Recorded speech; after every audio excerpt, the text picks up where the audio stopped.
Hi, my name's Dr. Kirsten Hunter. I'm a clinical psychologist of 23 years and I love sharing psychology. Here we go.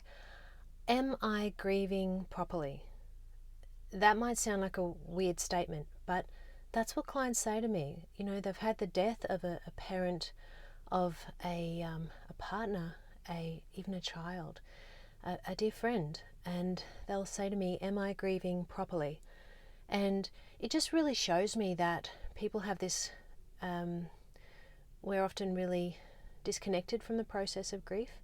We're a bit scared of grief. We worry whether we're doing the process of grief properly. That's the word that gets used. So, you know, and also obviously, you know, these lovely people seeking out reassurance and direction probably. So here's the thing. Grief is personal. There isn't a way of grieving properly. It's not like there's a pathway or a time frame or a trajectory and you can't predict it. It's very much about the person's processing and grief by definition is the process of acceptance. It's the ability to adjust your brain to comprehend that that person's not here anymore. It's adaptation, I guess, which sounds pretty clinical, but it's really comprehending that they're not here anymore, going through the deep sadness of that, and it's a process of healing. So there is no way of healing or grieving properly. I guess there's a few healthier approaches, which is to be able to connect with how you're feeling and understand the relationship for the truth of it, rather than wanting to gloss over and, you know, idolize the person. It's really important to be real and say, this is the truth of who the person was. Here were their strengths, here were our challenges, you know, and just be true to who that person was, rather than masking for some sort of standard concept of grief, I guess. It's really important, as I said, to understand how you're feeling and to connect with that. It's really important to release that. So that might be spending time allowing yourself to think and feel. It might be talking with people. A wonderful approach is to write down how you're thinking and feeling, to get it out of your head, which is profound, and I cannot emphasize that enough.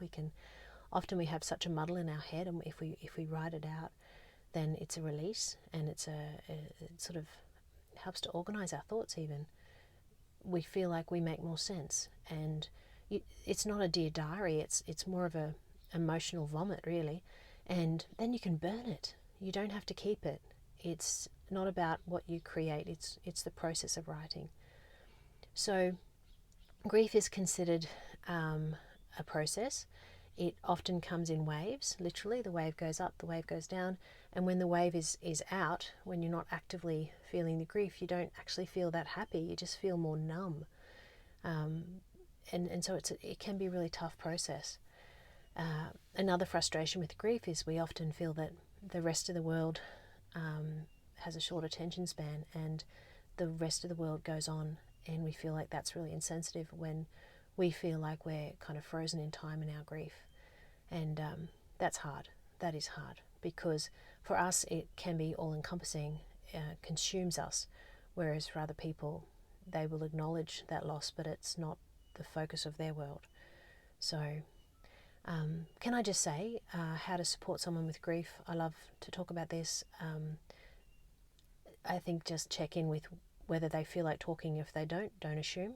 Just invite and be open to their response. People who are grieving are a little bit like depressed people. They find normal routine things really difficult. So food is brilliant. Bring them food, just so they have a few frozen things in the freezer, or, you know, just bring the food. It shows that I understand that you're not in your normal state, you're having a hard time, and I'm just going to make life a bit easier for you. So basically, talk if they want to, listen if they want to talk, but don't push it, and bring them food. I also like to, obviously parents sometimes need a break from their kids, so a bit of child minding can be good too, if you can handle that, if that's the world you're in. So there you go, guys. Take a breath. If you're grieving, respect your process. It's more a case of saying, this is where I'm at right now, and that's okay. Obviously, it's really bad to shut down your grief and say I'm fine and try to be tough and strong for everybody else. Well, if you try to be strong for everybody else, all you're doing is getting unhealthy, and then that's bad for you and bad for them. So don't martyr yourself here. Everyone needs to heal. You can't avoid that. The truth is, it's scary to grieve, and you've got to be very brave to go into the depths of those deep, dark grief emotions. So there you go, guys. Don't be stoic. Okay, take care. If you want to catch me online, Facebook and Instagram, Kirsten Hunter Author, and my website, lots of resources, kirstenhunterauthor.com.